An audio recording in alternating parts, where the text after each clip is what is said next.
By the time a tree is finished growing, most of the rings that determine its final shape were formed in the first half of its life. The wide rings of the early decades become the trunk. Everything that follows is wrapped around those rings. The tree can't go back and choose a thinner one. The tree's final size, its height, its strength, its ability to weather a storm at 60, is mostly decided in the years you barely remember. The same is true for men's careers. A longitudinal study of professional men tracked from age 28 to age 65 produced one of the cleanest findings in career research. 5 specific decision categories between 28 and 38 account for roughly 76% of net worth variance at retirement age. Not luck, not industry, not income, not whether you went to the right school. 5 decisions, all in a 10-year window that most men don't notice they're making. Today, I'm walking you through them. I am Plain Money Man, and on this channel, I spend too much time thinking about the decisions men make in their 30s that they don't notice changing their lives. The decisions that look small at the time and turn out to be enormous in retrospect. I'm going to walk you through all 5, named, dated, with the actual dollar consequences, and the 2 men I followed who lived the 2 versions of each. Subscribe so I can keep making these. Let's start with the first decision, which usually arrives around 30. Around 30, every professional man faces a stay or pivot decision. Some men know they're in it, most don't. The stay version looks like keep climbing where you are. The next promotion is visible. The path is laid out.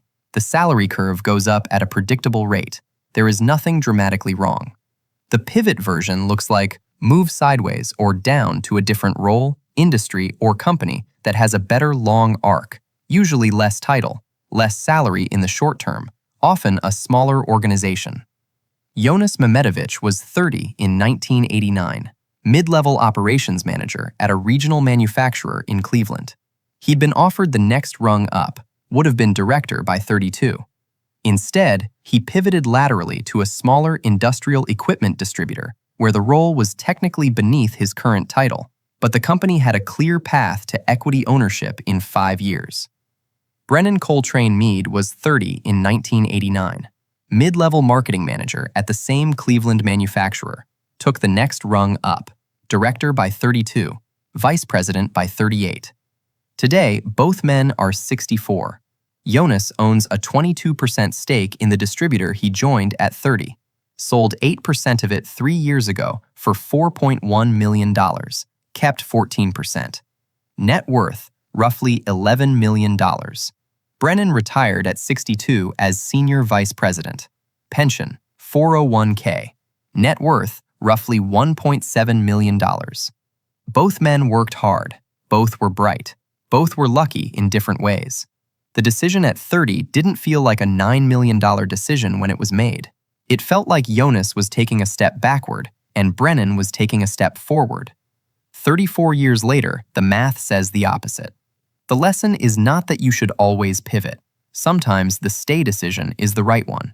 The lesson is that the stay decision at 30 looks safer because the next ring is already visible.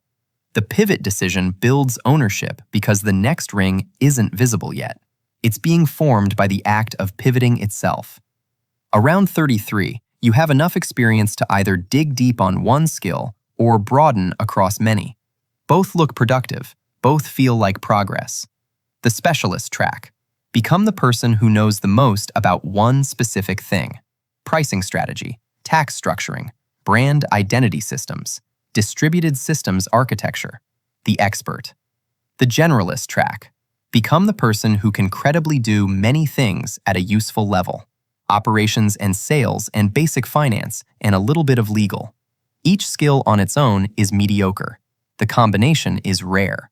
Specialists tend to plateau higher in income, but they plateau. The market pays a specialist a premium per hour for a narrower range of work, and that premium has a ceiling. Generalists tend to plateau lower in income, but they're the ones who eventually run businesses, found things, or ascend out of the wage economy entirely. Because running a business requires the combination, not the expertise. Jonas at 33 deliberately stayed generalist, learned operations, sales, basic finance, a little bit of legal, supply chain fundamentals. By 38, he could read a P&L, structure a deal, manage a sales team, fix a delivery network, and negotiate a commercial lease. None of those skills was world-class. Together, they made him the person the founder of the distributor turned to when something needed to be figured out across multiple departments. Brennan, at 33, specialized in business-to-business marketing. By 38, he was the most knowledgeable B2B marketer at the company. He was also entirely dependent on the company having a B2B marketing problem to solve. The lesson is not that specialization is wrong. The lesson is that specialize, and you get paid more per hour for a narrower range of work. Generalize, and you eventually own the work. This is the most expensive of the 5. Around 35, you'll get a comp package decision, either at your current job through a renegotiation, promotion, or retention package, or at a new one through an offer letter. The comp will have 2 components in some ratio: cash compensation and equity. The equity might be stock options, restricted stock, partnership interest, profit share, or actual ownership of a piece of a small business. Most men optimize for the cash. The cash is concrete. The cash pays the mortgage. The cash is real. The equity feels abstract. It might be worth a lot, or nothing, or somewhere in between, in 5 or 7 years. But the equity is what builds wealth. Jonas, at 35, was offered a 30% pay cut in exchange for 9% additional equity in the distributor. He already had 2% from joining 5 years earlier. He took the cut, lived on the lower number for 7 years. His wife, Margolin Mehmedovich, hated it for the first 2 years, and then stopped mentioning it.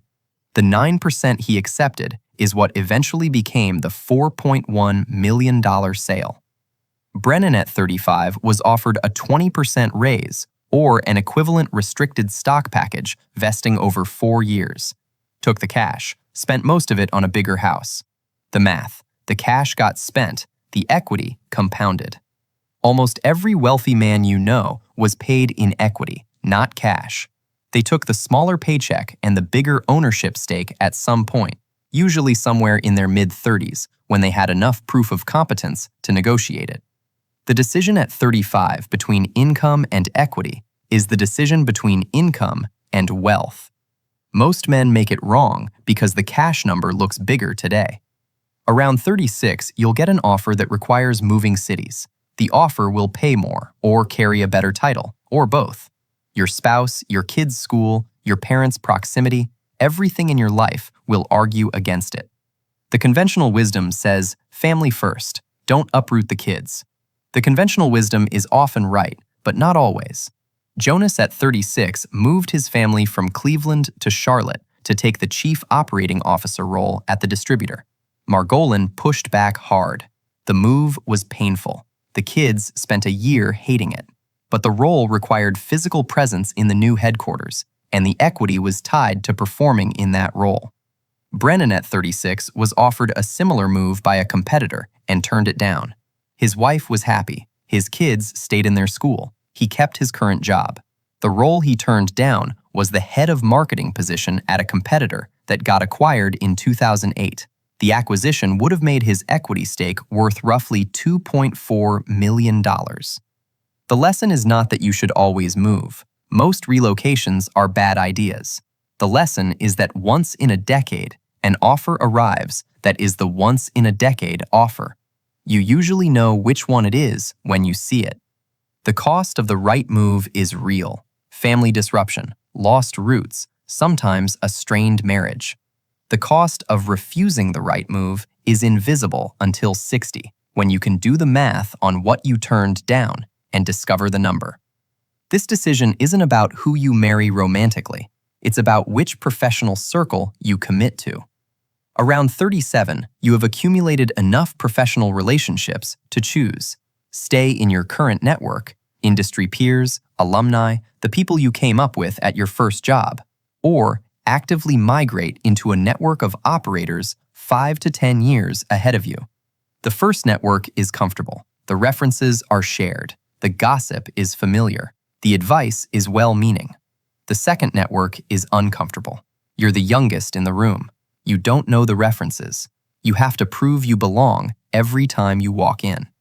Jonas at 37 systematically migrated into a network of distributor owners 8 to 12 years older than him, joined 2 industry boards, hosted 3 small dinners a year at his house, got himself invited into rooms where the conversation was about exit multiples and family office structures, not about promotions and bonus pools.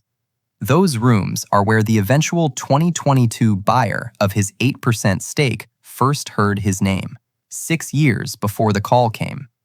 Brennan at 37 stayed in his cohort, same lunch group from his first job, comfortable conversations, same gossip, same advice. None of those people had ever sold a business or built one. They were generous, smart, kind, and structurally unable to teach him what he didn't already know. The lesson is that networks are either inherited or chosen. The choosing decision happens around 37. Most men don't make it actively, they drift. Notice something about all 5 of these decisions. None of them is about money directly. None is how to invest.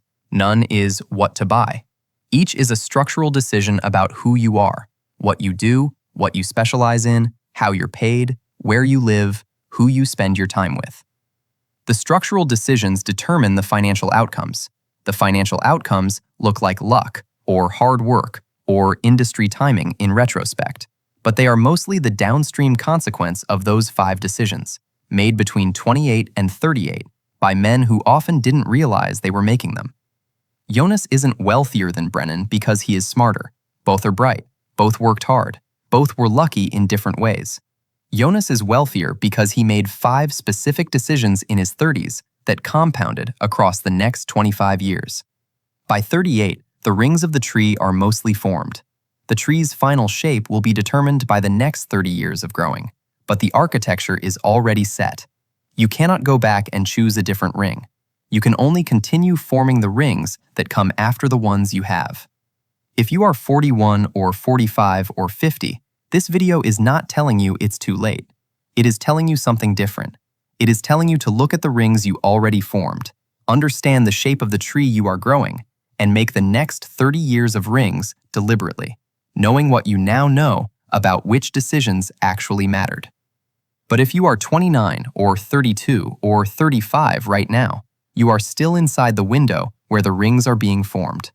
The decision in front of you in the next 12 months is probably one of the 5. You may not know which one yet. If you are somewhere in the 28 to 38 window right now, here is the assignment. Name the decision you are facing in the next 12 months. Name the version that scares you, the pivot, the equity instead of cash, the move, the harder network. Name what the comfortable version costs you across 30 years if it ends up being the wrong call. You do not have to make the brave decision. You have to be honest about what each decision actually is, and what each version will cost you, measured in years. The rings you are forming right now are the rings you will live inside at 64. Jonas knew he was making decisions. Brennan thought he was being responsible. Both stories are real. Both stories are still being lived. You get to choose which one you are writing. Subscribe, and I'll see you in the next one.